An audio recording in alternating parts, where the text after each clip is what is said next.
قادر مطلق خدا باپ اور بیٹے اور روح القدس کا فضل اور اطمینان آپ کو ہمیشہ حاصل ہوتا رہے، آمین۔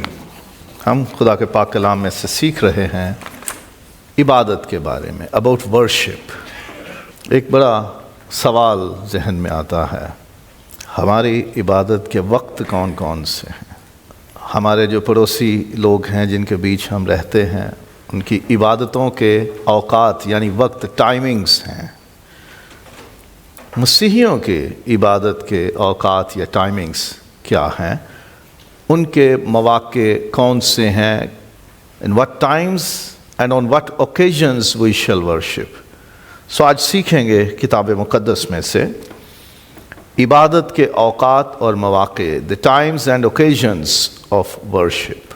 خدا نے بنی اسرائیل کو مخصوص وقتوں اور مواقع پر عبادات کرنے کے احکامات دیے۔ خود کہا خدا نے، سبت کا دن پاک ماننا، کوئی اور کام نہیں کرنا، صرف میرے حضور حاضر رہنا، صرف وہی کرنا جس کا میں تمہیں حکم دیتا ہوں، کوئی اور کام نہیں کرنا۔ سبت کا دن، اس میں کوئی اور کام نہیں۔ پھر خدا نے انہیں کہا کہ فصح کی عید منانا، سال میں ایک بار، خیموں کی عید منانا، کفارے کا دن منانا۔ پھر کہا کہ ہر روز صبح اور شام میرے حضور تم قربانیاں، شکرانے، نذریں پیش کیا کرنا، اور یہ سب تم نے متواتر کرنا ہے بغیر رکے۔ جو وقت میں نے مقرر کر دیے ہیں ان وقتوں پر تم نے میرے حضور حاضر ہونا اور عبادتیں کرنی ہیں۔ اخبار میں سے جو آیات پڑھی گئیں ان میں لکھا ہے، اپنے اپنے معین دن میں تم یہ نذریں، قربانیاں، تپاون میرے حضور گزراننا۔ معین دن میں، ان اپوائنٹڈ ٹائم، کیونکہ دن مقرر کیے خدا نے۔ سبت کا دن مقرر کیا، یوم کفارہ مقرر کیا، فصح کا دن مقرر کیا، خیموں کی عید مقرر کی۔ ہر روز صبح و شام میں تم میرے حضور قربانیاں، نذریں، شکرانے لے کر حاضر ہوا کرنا۔ خدا نے وقت بھی مقرر کیے اور ٹائمز بھی، اوکیزنز بھی، موقع بھی بتائے کہ کس موقع پر تم نے میرے حضور عبادت کے لیے پیش ہونا ہے۔ خدا نے خود احکام دیے۔ اور پھر کیا ہوا کہ وقت گزرنے کے ساتھ ساتھ بنی اسرائیل نے اور وقت اپنے طور پر بطور جماعت، بطور قوم خدا کے حضور مقرر کر لیے کہ ہم ان میں عبادتیں کیا کریں گے۔ جیسے ایک روزے کا حکم تھا یوم کفارہ پر، لیکن بنی اسرائیل نے بعد میں ہفتے میں 2 دن روزہ رکھنا شروع کر دیا۔ کئی فرقے، کئی لوگ زیادہ عبادتوں میں گزارنے کے لیے اپنا وقت، اس لیے وہ پچھلی بار بھی سنا، وہ فریسی آتا ہے ہیکل میں دعا کرنے کے لیے، کہتا ہے تیرا شکر ہو میں ہفتے میں 2 بار روزہ رکھتا ہوں۔ عبادتوں کے دن انہوں نے اور بڑھا لیے، ایک دن میں عبادت کے وقت اور شامل کر لیے۔ داؤد بھی کہتا ہے زبور 55 میں، شام صبح دوپہراں والے میں فریاداں گزاراں۔ دانییل کے بارے میں کہ وہ صبح و شام یروشلم کی طرف منہ کر کے تو خدا کے حضور دعا کیا کرتا تھا۔ بنی اسرائیل نے خدا کے دیے ہوئے احکام کا لحاظ رکھا۔ وہ عید فصح مناتے، وہ سبت کا دن مناتے، وہ یوم کفارہ مناتے، وہ خیموں کی عید مناتے، وہ دوسری عیدیں اور دوسرے مقررہ دن جو خدا نے ان کو دیے ان میں عبادتیں کرتے، جو وقت خدا نے بتائے ان میں کرتے، اور پھر انہوں نے اور بھی شامل کر لیے۔ تو 3 وقت وہ دعا کا، عبادت کا وقت مقرر کر لیا انہوں نے۔ صبح 9 بجے ہمارا اگر دن کا حساب لگایا جائے، دوپہر 12 بجے اور پھر 3 بجے۔ اعمال کی کتاب میں ہم پڑھتے ہیں رسول 2 جا رہے ہیں، پطرس اور یوحنا دعا کے وقت ہیکل میں جا رہے ہیں، اور انہیں دروازے پر ایک شخص لنگڑا مل گیا۔ پھر گفتگو ہوتی ہے اور وہ اسے اچھا کر دیتے ہیں یسوع کے نام میں۔ دعا کا وقت بنی اسرائیل نے مقرر کیے ہوئے تھے کہ اس وقت ہیکل میں عبادت ہوتی تھی اور لوگ اس میں اس وقت پر جایا کرتے تھے۔ دن مقرر کر لیے انہوں نے، جیسے عید تجدید مقرر کر لی تھی۔